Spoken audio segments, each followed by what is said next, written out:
So welcome to SCORE. A brief introduction to SCORE is going to take place now. Oops. So here we go.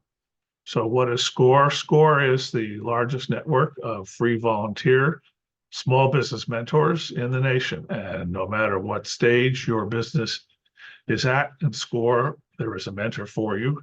You can easily request a mentor to help you start, grow, or transition your business today. Our mission, vision, and values are that we foster a vibrant small business communities throughout mentoring and education. We aim to give every person the support they need to thrive as a small business owner. Small business drives our national economy through business formation, job creation, and wealth building. And small businesses are critical to the vibrant communities in our society. All SCORE volunteers give freely of their time, energy, and knowledge. There is never a fee for a SCORE mentor to help you with your business. We empower all kinds of people from all walks of life who are entrepreneurs to help them succeed. In 2022, SCORE was the chapter of the year on a national basis out of 200 plus chapters nationwide. 501 new businesses were started, 808 total jobs were created, and over 7,500 mentor sessions took place. Our services are free. Our work is supported in part by the U.S. Small Business Administration and a few generous sponsors. SCORE has over 10,000 volunteers in over 200 chapters. SCORE Cleveland, this is our website. And you can go to it at SCORE Cleveland if you would like to get a mentor. I'm going to show you how to do that in just a minute. And here is a way for you to get connected to SCORE. And this will be in the slides that you'll be receiving. I'm just going to leave this up for a minute. If you want to point your smartphone at this, the QR code on the left will allow you to go to the SCORE Cleveland homepage. You can bookmark that for later reference.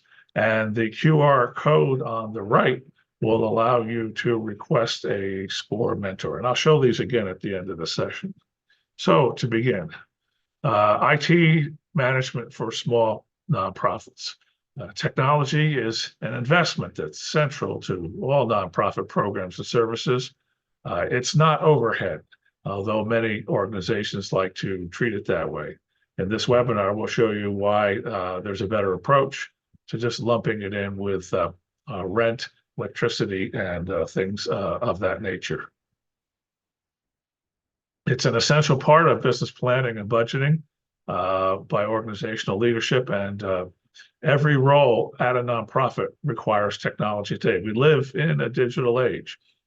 If a nonprofit hopes to affect change, it must start with itself by investing in continuous professional development for all employees and volunteers as needed, regardless of the job title, and to provision them with the hardware and software they need to do their jobs. Bottom line, the internet is a powerful and necessary tool, but it also comes with risks. Business planning is an essential element in management of information technology. In terms of IT being managed by nonprofit, unfortunately, the function is rarely or only occasionally dealt with as a key asset by about 40% of all nonprofits. And this is reflected in how planning for IT is or is not included in a nonprofit's business plan.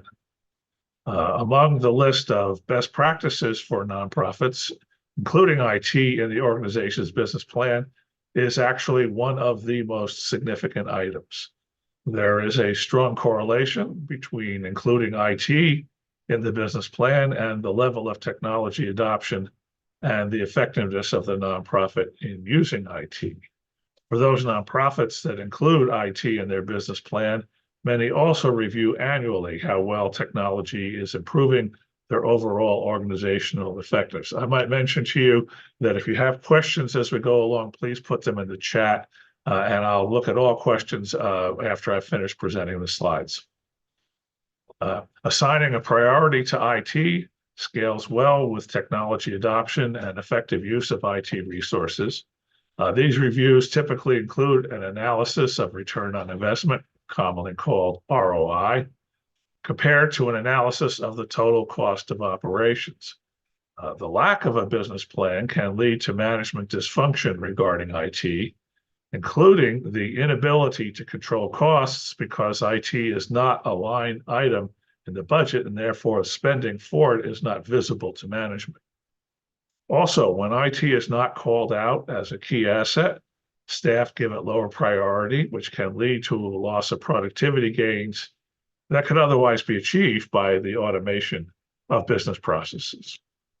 Making IT investments a line item makes them visible to the leadership of the nonprofit and the board, and allows for assessments on how to get the most bang for the buck with a nonprofit's limited resources. Budget allocations for technology function are surrogate measures of what a staff do and how they spend their time with IT, and it's also based on the size of the organization. Regardless of size, management of IT hardware, software, and services is a budget priority for nonprofits.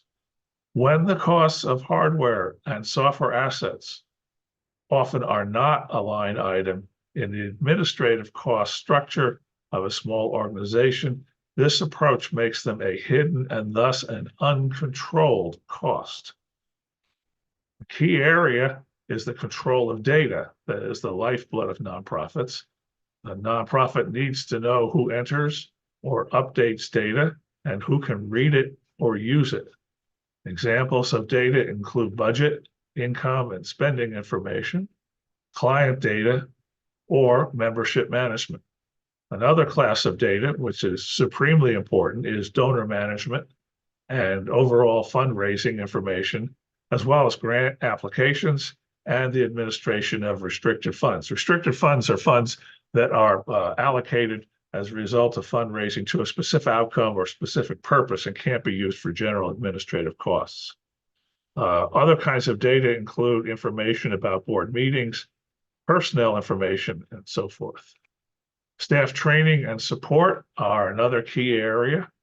Key objectives are training staff to use the technologies they already have and to get value out of the installed hardware and software. For small nonprofits, say under $2 million a year in budget, most technology-related responsibilities for in-house staff are at best part-time. For this reason, for small nonprofits, the decision to assign someone the responsibility to oversee IT without incurring new costs means that this person will have to stop doing some of the work they were previously assigned to do, which supports the nonprofit's mission. It's a difficult trade-off, and many nonprofits are unable to resolve it based on available staffing.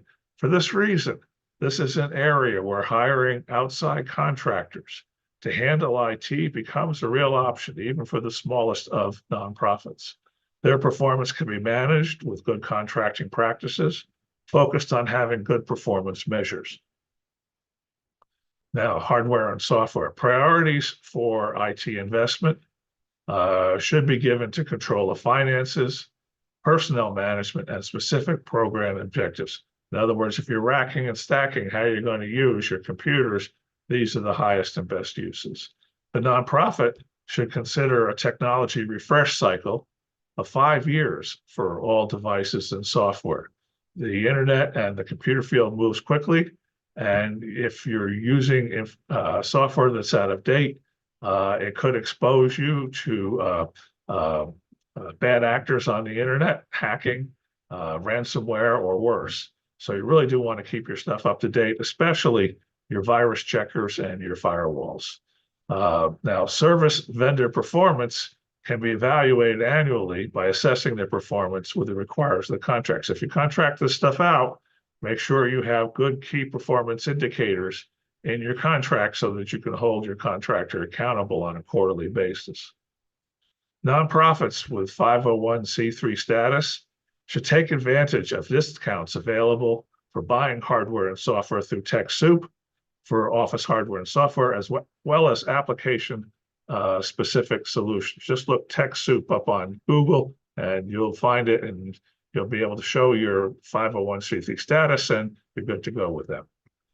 Donor management software, which takes the nonprofit beyond casual spreadsheets, is a must to manage prospects, mass mailings, postal and email, things like Constant Contact or MailChimp, giving campaigns, and grant applications. Membership management and client engagement applications and record keeping will be necessary. Data about these functions cannot be trusted to casual spreadsheets. Depending on what the nonprofit does, there may be what are called vertical applications that serve its mission. For instance, for churches, for education, like enrollment class schedules, health, patient records, and use these applications in the cloud where possible, because then your data will always be backed up and you'll never lose it if the PC you're working on crashes. Now, social media, everybody knows about social media, Facebook, Twitter, Instagram, Snapchat, so forth. The world is full of opportunities for a nonprofit to tell its story online.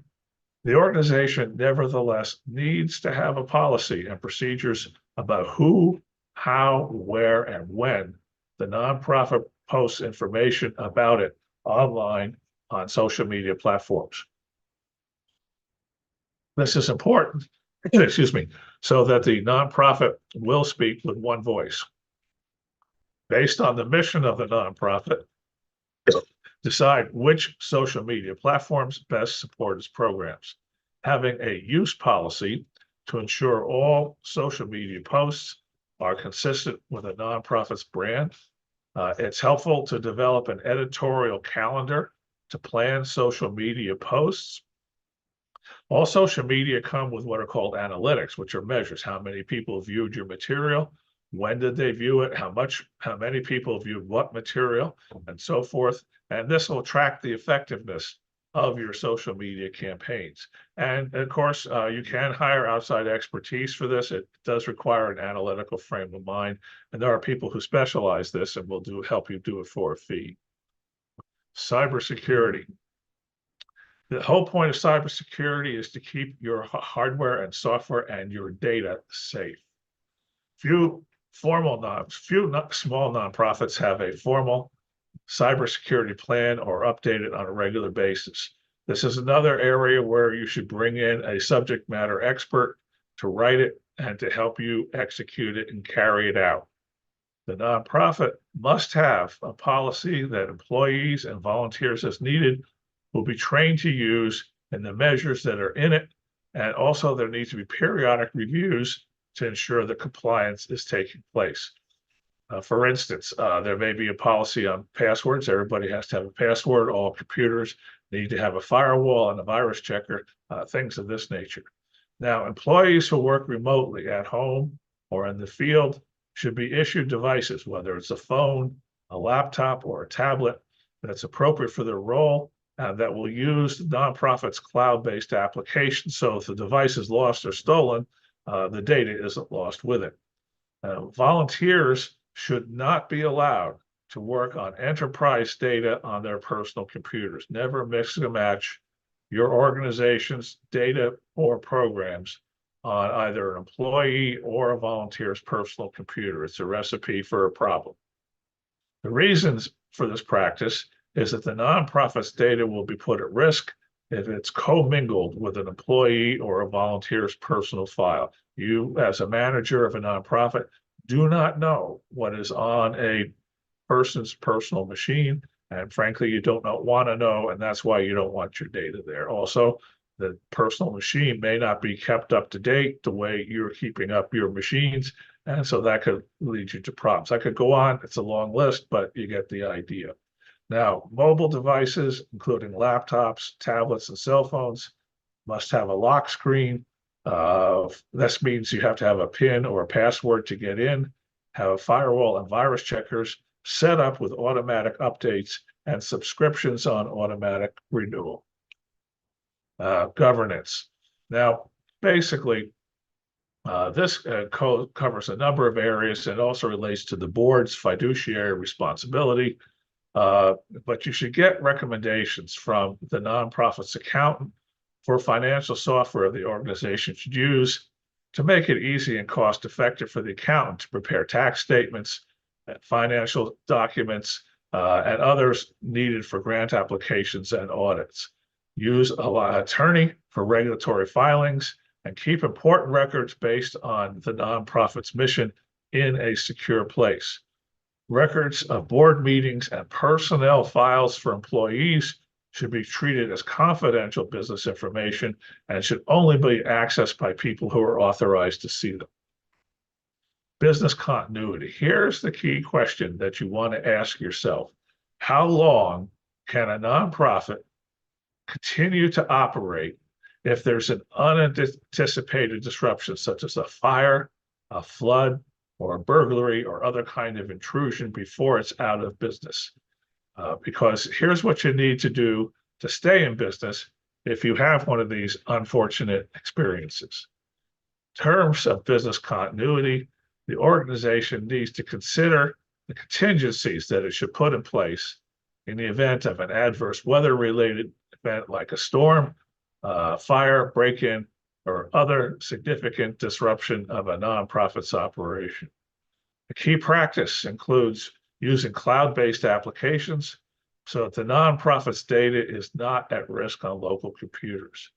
Any local data should be backed up to an off-site cloud service, and essential business paper records should be stored in fireproof file cabinets. The organization needs to conduct an annual inventory of its computer hardware and software licenses, cloud services, and contractor services. This should also cover phones and local networks, including Wi-Fi, internet access, and phones. Finally, the organization needs an inventory of the software applications it is using to conduct business, including accounting, personnel and benefits, client or membership data, and other data. It's very important that only the software that the organization officially uses be used to touch the data that the nonprofit uses to manage its operations. Employees it should be explained to employees that cannot bring in other software that the company or the nonprofit doesn't know about because they think it might be better or more efficient. That's going to create a problem for you because the data will be in a format that you can't use if that software is lost or if the employee leaves. So here's some more information. N10, free and low-cost resources for managing IT. TechSoup, I mentioned them earlier. Microsoft has support for nonprofits to get access to discounted and donated solutions for nonprofit organizations.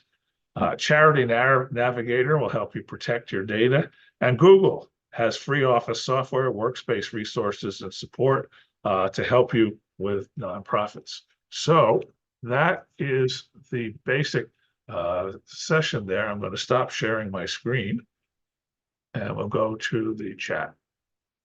And let's bring up the chat. Here we got 5 in the chat. Okay. Yeah, I did share the presentation view. I can't see. I did start this at noon. I'm sorry. We did start at noon, and your thing came in at 12:05. We try and start right on time to respect everybody's time. You will get a copy of the slides, and I'm sorry that you missed the first few slides, but you will get a copy of them because you're registered.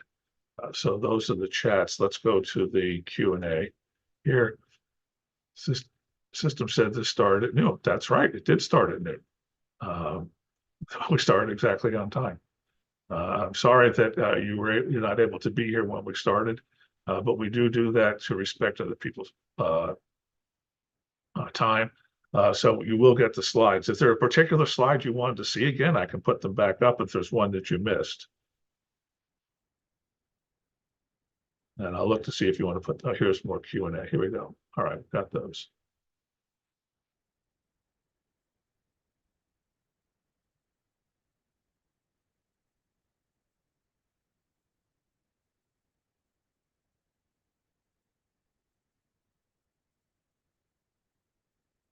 Well, no, the slides are done, Michael, and I can put the slide, if it's the slide that you want to see, I can put it back up. Is there a particular slide you wanted to see?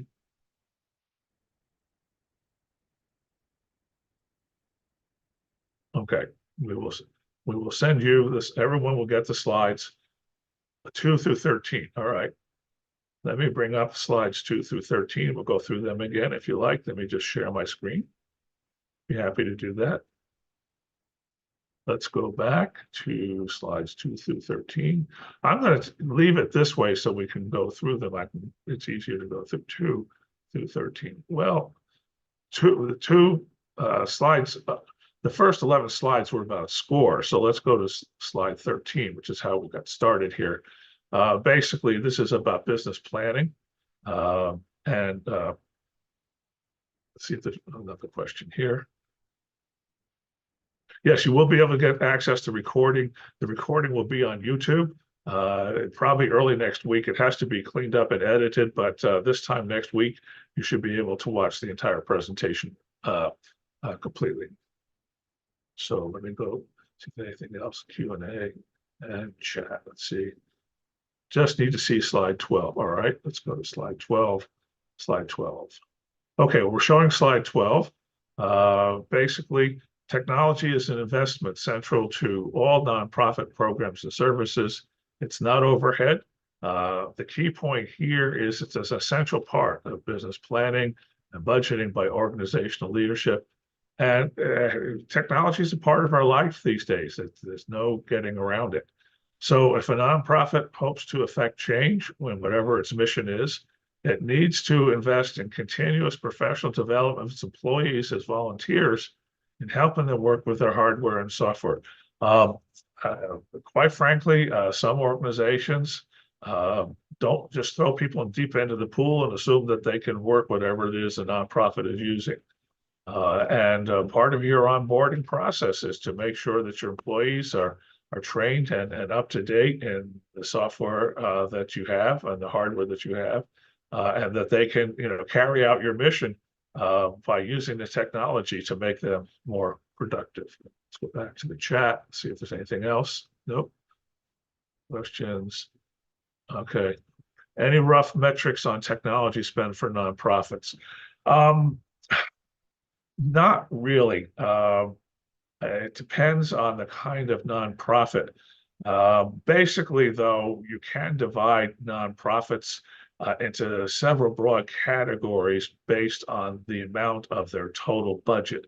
For nonprofits with budgets of under 2 million, and this actually is kind of a long tail of many nonprofits, the person who's running it needs to be very cognizant of every dollar. And so they need to take advantage of some of the free resources that I mentioned at the end. I'll put that slide up after I finish answering these other questions. Okay, so I'll come back to that and show you these free resources. We'll go back to questions. I think there was a question here. What's the best way to go about assessing IT needs? You could reach out to a group like N10 on their website. They have self-assessment guides that you can download and which you can use to make an assessment of how well you're using your IT. They also have consultants who, for a fee, can come in and help you with a more detailed assessment.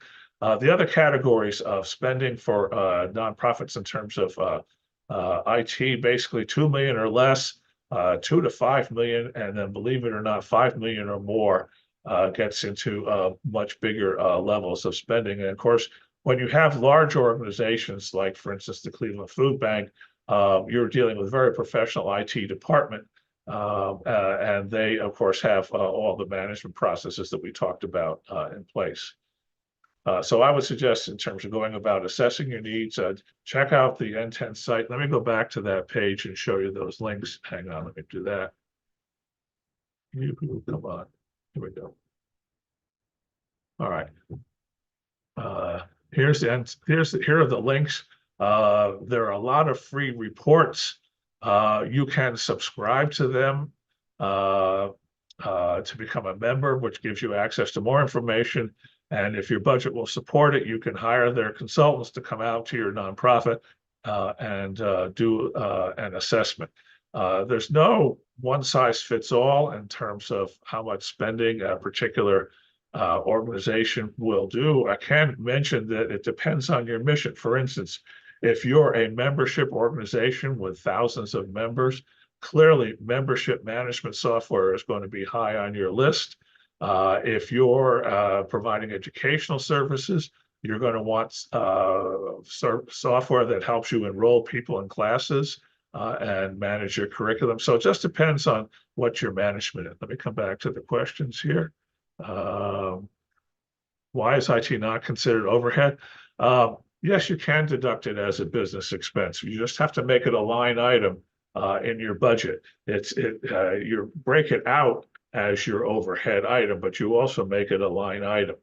For the same reason that you make the employer side of the taxes. If you have employees on W-2, the employee pays half of the taxes. You, as the employer, pay the other half. That other half is part of your overhead. You break that out. Your accountant can help you with this. And if you don't have an accountant, I strongly recommend that you do get one because as your budget grows, you will find, especially if you're the manager of the nonprofit, that you're spending your time bean counting instead of focused on your mission. You want to offload that, get that off your desk, and have an accountant come in and help you. So yes, you can deduct it as a business expense.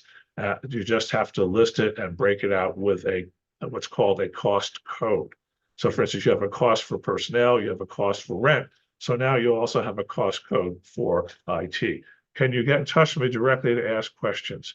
You can request a SCORE mentor through score.org. I should mention to you that SCORE mentors are required by our ethics rules that we cannot consult for a fee or otherwise be paid to help a particular client. We do, however, provide mentoring services for free.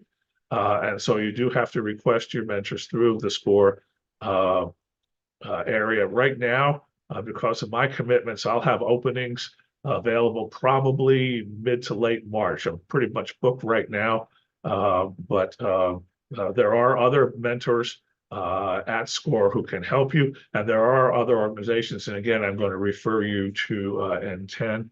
So I think we've got those questions. Let me see if there's anything else in the chat. What if your small business, not a charity? Actually, a lot of these rules do apply to a small business. And it's all even more important that you capture the costs of your IT investments because you're interested in revenue and profit. So for instance, you probably would want to make sure that your salespeople have a laptop so that they can book sales from the field. You want to make sure that they have a company cell phone so that they can be reached by customers no matter where they are. Those are examples of how you might provision your employees. You'll want to have a back-end accounting system to keep track of your expenses. And again, if you're a small business, you definitely want to have an account. So a lot of these rules do apply, especially the cybersecurity rules. So I want to mention those again. Let me see if we've got any more questions coming in here. I think we've gotten all the questions in. Let's keep the questions in the chat open a little bit longer because I'm sure you got more. Here's another one. Okay, well, you're quite welcome. Thank you for your interest.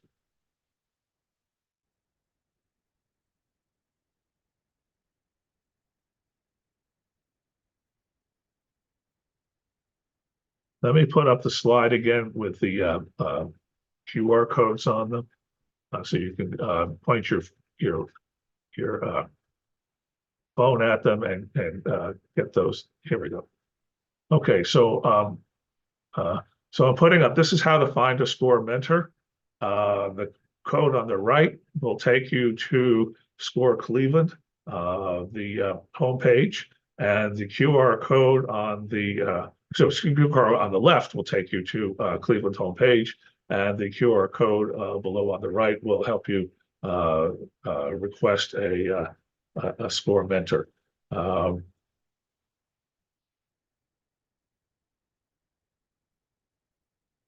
So I'll leave that up for a minute. While waiting, here's another item in the chat. Let's see what this is. Please always accuse with your, okay, well, let me just show you the website for SCORE. Let me do that. And you can see, you'll be able to see so let's go here. Let's go back. Okay, we don't need that. SCORE, whoops.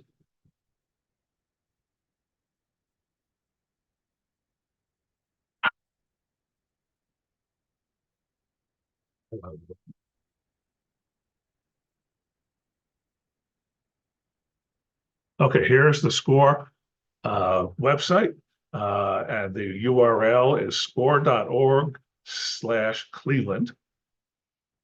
And this is our website. I'll just walk you through this a little bit if you like. Basically, up at the top, let me just get my face out of the way here because you don't need that. Okay, you can find a mentor. Let me get this out of the way too, bring this down here so it's out of the way. We have workshops and events, recorded webinars. When this webinar is recorded in about a week, you can click on this and you can watch it right from the SCORE website, or you can go to YouTube on our SCORE. We have a SCORE session there either way. We have a lot of resources. There's not much on IT there, but these are some things that you can do it. So hopefully that do that's something else in the chat. Thank you. You're welcome.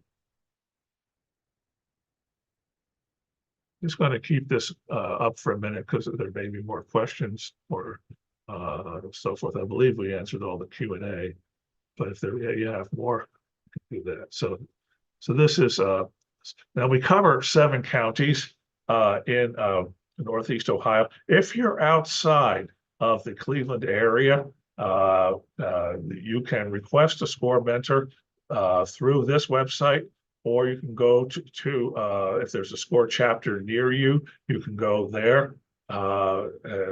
Basically, SCORE works virtually. Almost all of our mentoring is done via video calls or phone calls. And so you can go to any SCORE website and request a mentor. And we have a couple of people who work for SCORE who will look at these requests and try and match you with someone who has the subject matter expertise that you're looking for. We have people who, to answer the question that came up earlier, who are highly skilled in the area of small business IT as well as nonprofit IT. So you take your pick. See if there's anything else coming up.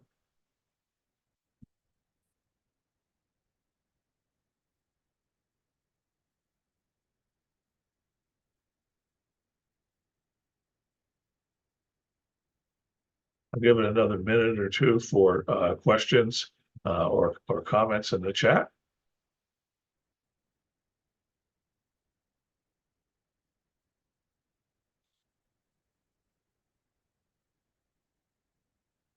Just to find, if you come down just a little bit here, uh, you can see request a local mentor.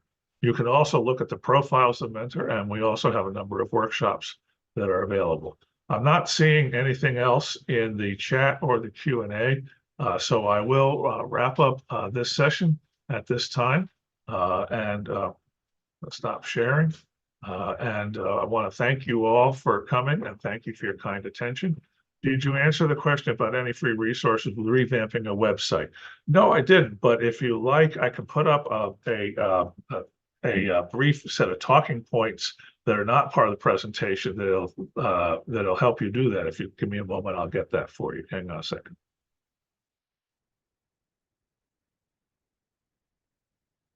And I'll share my screen as soon as I have it.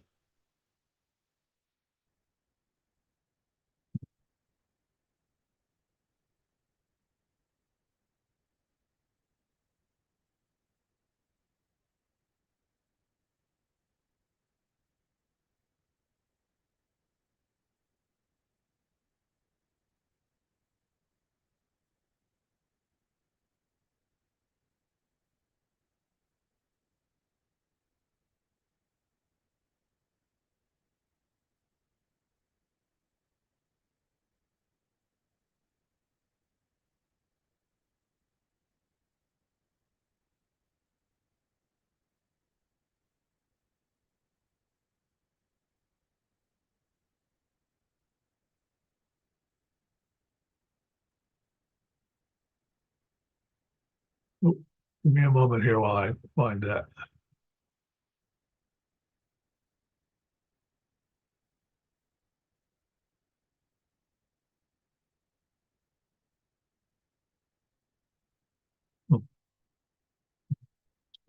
Oh, I know I have it. Give me a second.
Just hang on a second, because it's not coming up. Here we go.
All right. Well, apparently it's worked out.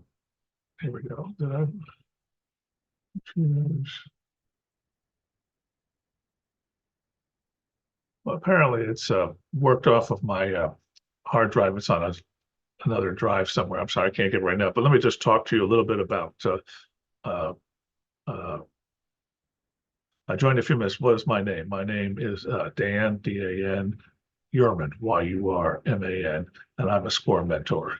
And getting back to website, can a guy revamp a website for less than $800? Okay, well, great. I'm glad to hear it.